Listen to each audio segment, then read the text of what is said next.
RIMS में जारी 4th grade भर्ती प्रक्रिया पर रोक लगा दी गई है। रिम्स निरीक्षण करने पहुंचे स्वास्थ्य मंत्री डॉक्टर इरफान अंसारी के सामने 4th श्रेणी कर्मचारियों की नियुक्ति प्रक्रिया का मुद्दा उठाया गया।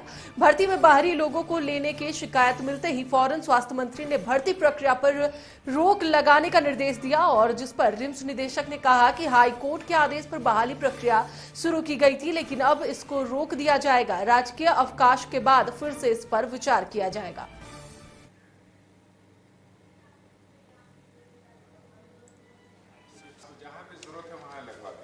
देखिए, ये कई साल से वैकेंसी चल रही थी और ये 4th क्लास के अपॉइंटमेंट थे। उसमें तरह तरह के सवाल उठ रहे थे कि फलाना पैसा ले रहा है, ढिकाना पैसा ले रहा है। तो जो मेरी शक्ति और विजडम थी उसके हिसाब से मैंने एक अलग से कमेटी बनाई थी बाहर के एक्सपर्ट्स की। उसमें पहली बार केवल 4 अपॉइंटमेंट कर पाए थे और दूसरी बार 24, मतलब 28 अपॉइंटमेंट हम कर पाए थे। अभी कंटेम्प्ट ऑफ कोर्ट हो गया था, 3 बार हो चुका था, तो मुझे लगा कि भाई जो हो सकते हैं, कोर्ट को हमने जवाब दिया कि जो हो सकते हैं वो हम कर देते हैं, जो नहीं हो पाएंगे, जो क्राइटेरिया के हिसाब से नहीं आ रहे हैं, उनको हम मना कर देंगे। देखिए, झारखंड के सबसे बड़े अस्पताल रिम्स का निरीक्षण करने सूबे के स्वास्थ्य मंत्री डॉक्टर इरफान अंसारी के साथ स्वास्थ्य सचिव पहुंचे।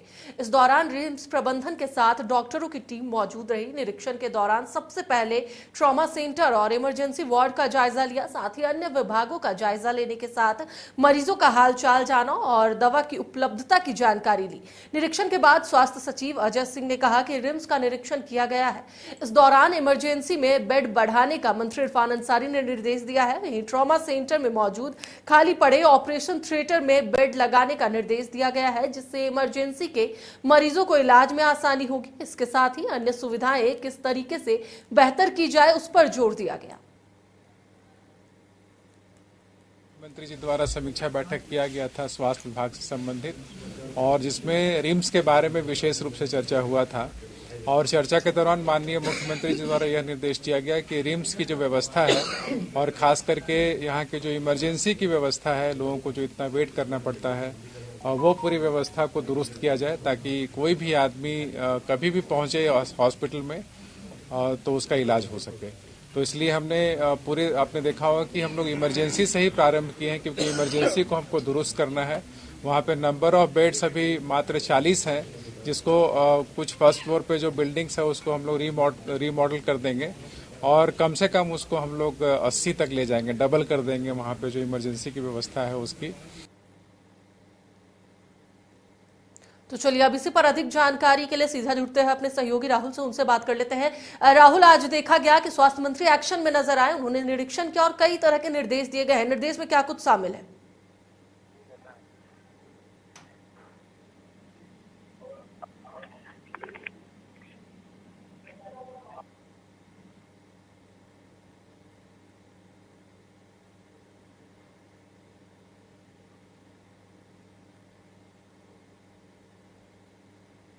तो एक बार फिर से हम आपको बता दें कि आज स्वास्थ्य मंत्री इरफान अंसारी रिम्स पहुंचे, जहां पर उन्होंने निरीक्षण किया और तमाम तरह के दिशा निर्देश भी दिए हैं।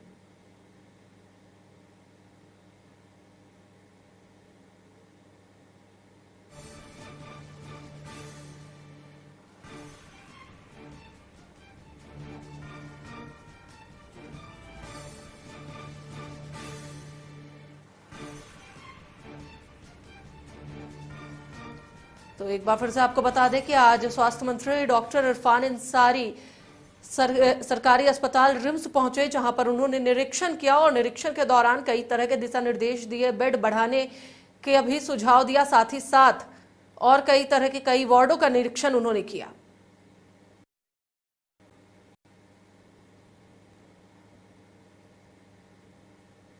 तो चलिए एक बार फिर से जुड़ते अपने सहयोगी राहुल से, उनसे बात कर लेते हैं। राहुल, क्या कुछ आज दिशा निर्देश दिए गए हैं? एक्शन में नजर आ रहे स्वास्थ्य मंत्री इरफान अंसारी।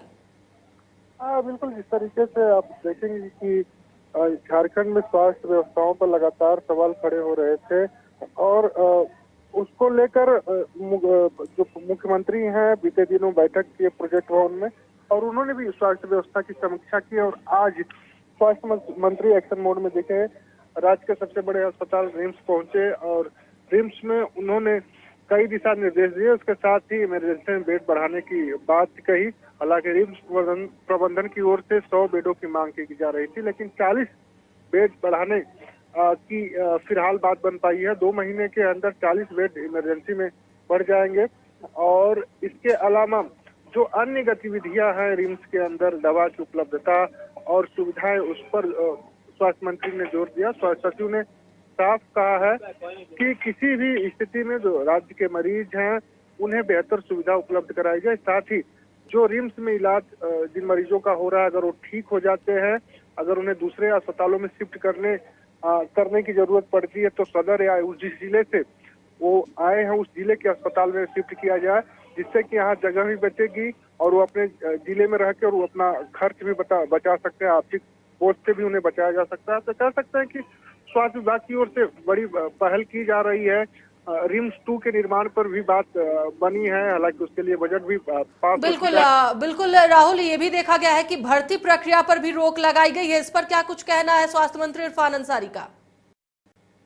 देखिए, जिस तरीके से चतुर्थ श्रेणी के अभ्यर्थियों को लेकर भर्ती प्रक्रिया शुरू हुई थी, डॉक्यूमेंट वेरिफिकेशन का काम चल रहा था। हालांकि जब वो सर्वे कर रहे थे, निरीक्षण कर रहे थे, उसी दौरान कई लोगों ने कहा कि स्थानीय लोगों को यहाँ पे वरीयता नहीं दी जा रही इस भर्ती प्रक्रिया में, जिसके बाद इरफान अंसारी ने निर्देश दिया कि तत्काल इस भर्ती प्रक्रिया को रोक दिया जाए। हालांकि रिम्स के डायरेक्टर ने साफ कहा कि हाईकोर्ट के निर्देश के बाद ये भर्ती प्रक्रिया चलाई जा रही थी। कंटेम्प्ट ऑफ कोर्ट 2 बार हो चुका है। इससे बचने के लिए रिम्स प्रबंधन ऐसा कर रहा था। हालांकि मंत्री जी ने निर्देश दिया है, तो उसको देखते हुए हम लोग भर्ती प्रक्रिया रोक दे रहे हैं। बिल्कुल बिल्कुल देखना होगा कि भर्ती प्रक्रिया फिर से कब शुरू होती है। बहुत बहुत धन्यवाद राहुल पूरी जानकारी के लिए। तो एक बार फिर से हम आपको बता दें कि भर्ती प्रक्रिया पर की बहाली पर भी अब रोक लगा दी गई है। साथ ही साथ आज डॉक्टर इरफान अंसारी ने पूरे रिम्स का निरीक्षण किया। देखना यह है कि सुविधाएं कितनी और बेहतर हो सकती है।